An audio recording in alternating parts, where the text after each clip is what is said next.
Hello friends, आज आपण बघणार आहे ट्रिग्नोमेट्रिकचं लेक्चर. ट्रिग्नोमेट्रिक ही एक खूप महत्त्वाची कन्सेप्ट आहे. तर सगळ्यात पहिल्यांदा ट्रिग्नोमेट्रिक म्हणजे काय बघू. ट्रिग्नोमेट्री म्हणजेच त्याला आपण काय म्हणतो, त्रिकोणमिती. मराठीत त्रिकोणमिती किंवा याला ट्रिग्नोमेट्री म्हणतो. Triangle measure. तुम्ही माझ्याबरोबर नोट्स काढत चला, त्याचा फायदाही होईल तुम्हाला. ट्रायंगल मेजर म्हणजेच काय आहे, ट्रिग्नोमेट्री किंवा त्याला आपण मराठीत त्रिकोणमिती म्हणतो. हा एक ग्रीक लॅटिन वर्ड आहे. हे काय आहे, ग्रीक लॅटिन वर्ड आहे.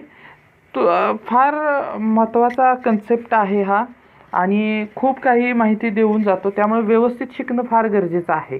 ह्यामध्ये बघा आपल्याला काय होतं, ट्रायंगल मेजर म्हणजे काय. तर सर्वात आधी हे जे डेफिनेशन बघू, म्हणजेच काय, व्याख्या काय आहे ते बघणं गरजेचं आहे. तर डेफिनेशन काय आहे ह्याची, it measures the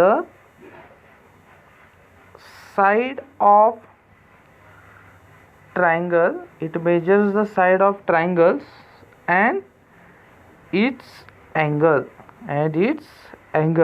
that is the definition of trigonometric. तुम्ही ही डेफिनेशन तुमच्या नोटबुकमध्ये नोट डाऊन करून घ्या, कारण काय, ह्या गोष्टी बेसिक समजणं फार गरजेचं आहे. पुढच्या गोष्टी हळूहळू क्लिअर होत जातील. खूप इंटरेस्टिंग आणि खूप सोपा टॉपिक आहे जर समजला तर. नाही समजला तर ह्यासारखा अवघड टॉपिक कोणताही नाही. ट्रिग्नोमेट्रिक म्हणजे सिंपल काय आहे, it measures the sides of the triangle and it's angle, this is called as the trigonometric. हे तुम्ही लिहून घ्या नोट्समध्ये. तर ह्यामध्ये बघा, ट्रिग्नोमेट्रिक आपली जी आहे, ह्या ट्रिग्नोमेट्रिकला सर्वात आधी आपल्याला पायथागोरसचा थेरम, पायथागोरसचा इन्फो माहीत असणं गरजेचं आहे. पायथागोरस कशासाठी यूज करतो, तर राईट अँगल ट्रायंगल. तुम्ही म्हणाल सर हे का गरजेचं आहे, तर it is very important because ट्रिग्नोमेट्रिकमध्ये हा फक्त आपण राईट अँगल ट्रायंगलच घेतला जातो. ट्रिग्नोमेट्रिकची डेफिनेशन काय आहे ते तुम्ही कमेंट बॉक्समध्ये आणि एकदा लिहा. आणि एकदा सांगतो, it measures the, it is related to triangle angle and triangle sides. म्हणजे एखाद्या त्रिकोणाची बाजू आणि कोन मेजर करण्यासाठी जी गोष्ट वापरली जाते, जे प्रमेय वापरलं जातं, त्याला ट्रिग्नोमेट्रिक म्हटलं जातं किंवा त्रिकोणमिती म्हटलं जातं. पायथागोरसनं काय सांगितलं, हा ABC ट्रायंगल असेल आणि अँगलची काही गरज नाही आहे या ठिकाणी, तरी पण घेतलेला आहे. तर पायथागोरसनं काय सांगून गेला, तर कर्णाचा वर्ग. आता कर्ण कसा हुडकायचा, बऱ्याच मुलांचा प्रश्न असतो की हायपोटेनियस कसा डिफाईन करायचा. तर हायपोटेनियस कसा डिफाईन करायचा, तर 90 डिग्रीच्या समोरची जी बाजू असते, 90 डिग्रीच्या समोरची जी बाजू असते ती तिची हायपोटेनियस होती. म्हणजे काय होणार, ACचा स्क्वेअर इज इक्वल्स टू काय असणार आहे, बाकी दोन बाजूंच्या वर्गांची बेरीज. म्हणजे काय असणार आहे, ABचा वर्ग अधिक BCचा वर्ग. हे तुम्ही नोट डाऊन करून घ्या. हे फार महत्त्वाचं इक्वेशन ह्या ठिकाणी आहे. मी आणि एकदा लिहितो इथं. हा ट्रायंगल आहे ABC. ह्यामध्ये काय आहे, तर हायपोटेनियस कसा ओळखायचा आणि एकदा सांगतो. 90 डिग्रीच्या समोरची जी बाजू असते त्याला काय म्हटलं जातं, हायपोटेनियस किंवा मराठीत त्याला कर्ण म्हटलं जातं. तर ACचा स्क्वेअर बरोबर इतर दोन बाजूच्या वर्गाची बेरीज, ABचा वर्ग अधिक BCचा वर्ग. हे इक्वेशन तुम्ही नोट डाऊन करून घ्या. हा फार महत्त्वाचं इक्वेशन आहे, कारण का पायथागोरस शिकल्यानंतरच त्रिकोणमितीला हात घातला पाहिजे, अदरवाईज खूपच कॉम्प्लिकेशन्स होऊन बसतं. आता हे झालं पायथागोरसचं प्रमेय झालं. आता पायथागोरसची त्रिकूट किंवा त्याला म्हणतात ट्रिपलेट्स, इंग्लिशमध्ये त्याला काय म्हणतात, ट्रिपलेट्स, हे बघायचं आहे. ट्रिपलेट्स का बघायचं, तर ट्रिग्नोमेट्रिक शिकताना ह्या ठिकाणी आपल्याला ट्रिग्नोमेट्रिक जेव्हा शिकणार आहे त्यावेळी काय होणार आहे, ट्रिग्नोमेट्रिक शिकताना ट्रिपलेट्स जर माहीत असतील तर काही गोष्टी क्विकली होऊ शकतात. तर पायथागोरसचं पहिलं त्रिकूट म्हटलं जातं.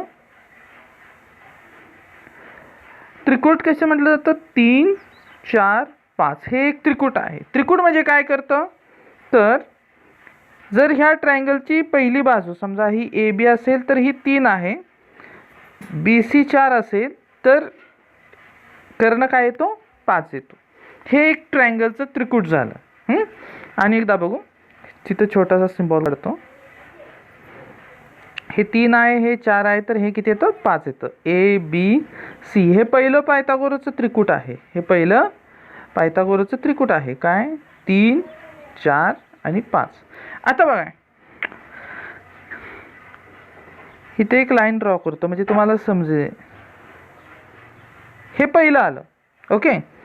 आता दुसरं जर घ्यायचं असेल तर काय करायचं, ह्याला कुठल्याही n नंबरनं जर गुणत गेलं तर हे पायथागोरसचं त्रिकुट होतं. समजा ह्याला 3 न गुणला तर 2 न गुणायचं, 3 ला 2 न गुणलं तर किती येईल 6 येईल, 4 ला 2 न गुणलं तर 8, 5 ला 2 न गुणलं तर 10. हे सुद्धा पायथागोरसचं त्रिकुट आहे. तुम्ही करून बघा.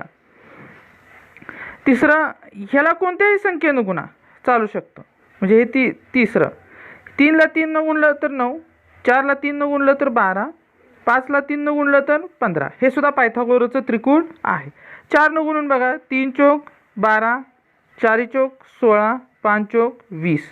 हे सुद्धा काय आहे तुमचं पायथागोरसचं त्रिकुट आहे. आणि एक टेक्निक आहे बघा. आता हे 3 4 आणि 5 हे पायथागोरसचं त्रिकुट झालं. आता तर n स्क्वेअर मायनस 1/2 आणि n स्क्वेअर प्लस 1/2 हे एक टेक्निक आहे. समजली तर बघा. हे कधी वापरायचं तर ऑड नंबर असेल तर, विषम संख्या असेल तर ह्या गोष्टी वापरायच्या आहेत. आता बघा 3 एक आहे आपल्याला माहीत आहे. 3 कशी आहे ऑड नंबर आहे. ऑड नंबर आहे ना, मग n बरोबर 3 टाका. काय होईल 3 त्रिक 9 वजा 1 म्हणजे किती झालं 10. 10 भागिले 2 केलं की 5 येते. सॉरी 10 भागिले 3 त्रिक 9 वजा 1 केलं तर किती येईल 3 त्रिक 9 वजा 1 8 येईल. 8 भागिले 2 केलं तर 4 येईल. आता n बरोबर 3 टाकायचं. 3 त्रिक 9 अधिक 1 म्हणजे किती येईल 10. 10 भागिले 2 केलं तर 5 येईल. 10 भागिले 2 केलं तर 5 येईल. हा एक फॉर्म्युला आहे. कशासाठी, जर तुमची ऑड नंबर असेल तर, जर तुमचा ऑड नंबर असेल तर. आता बघा या ठिकाणी बघा इवन नंबर आहे. इवन नंबर कुठले आहेत, एक फॉर एक्झाम्पल ट्रिपलेट घेऊनच बघू आपण. तर ह्या ठिकाणी काय करायचं, इवन नंबर असेल तर थोडा वेगळा स्ट्रक्चर आहे यामध्ये. इवन नंबर असेल तर काय होतं, इवन नंबर जर असेल तर काय होतं, तर ह्या इवन नंबरला आधी डिवायडेड बाय 2 करून घ्यायचं म्हणजे किती होईल 3. आणि त्यानंतर n स्क्वेअर मायनस 1 आणि n स्क्वेअर प्लस 1 यूज करायचं.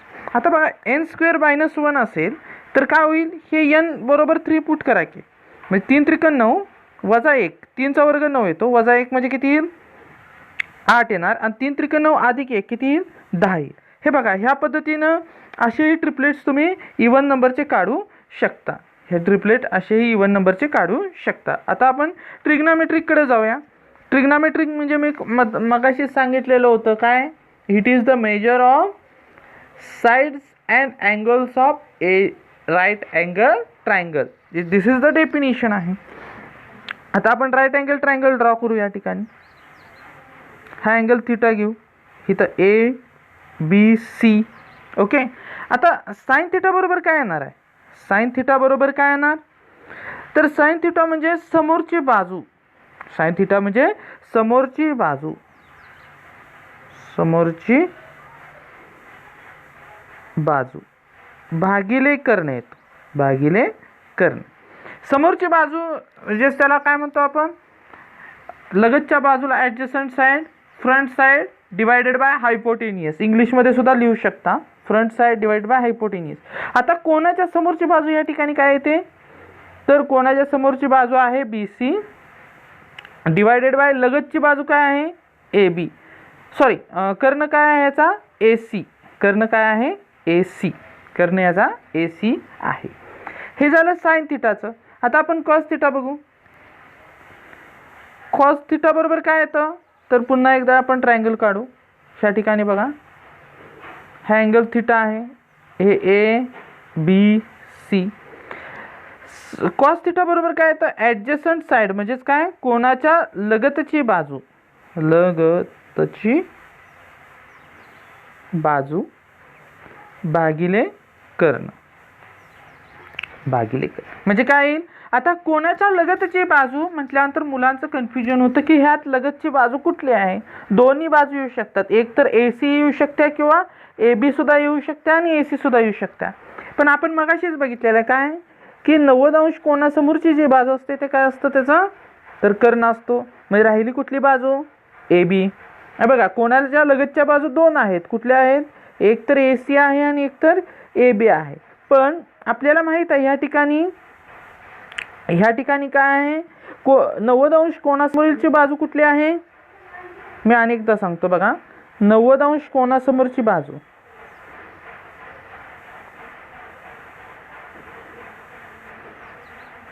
हा थिटा आहे, हा 90 डिग्री आहे, हे ए आहे, बी आणि सी. 90 अंश कोणासमोरची बाजू कुठली आहे, ती आहे. तर कोणाच्या लगतच्या दोन बाजू आहेत, एक कुठली आहे, ए सी एक आहे आणि दुसरी कुठली आहे, ए बी आहे. 90 अंश कोणासमोरची बाजू कोणती आहे मग, तर ए सी. ए सी म्हणजे काय आहे, कर्ण. म्हणजे ए सी तर निघून गेली, राहिली कुठली, ए बी. त्यामुळं ज्यावेळी कॉस थिटा आपण घेणार आहे